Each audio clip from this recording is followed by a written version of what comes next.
Throw sugar into the fire, and you'll grill like never before. Most experienced grill masters know this secret. If you love grilling, try the sugar trick. It's so simple you'll never use anything else again. You'll need an empty soda can. Use a cutting knife to cut the can in half. We'll use the bottom part as a container.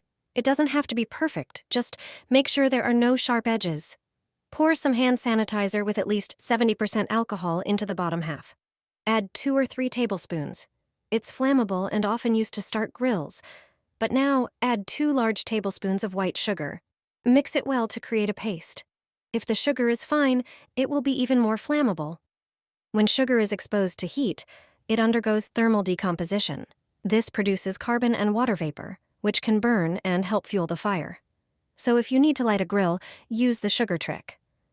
Always handle fire and flammable substances carefully.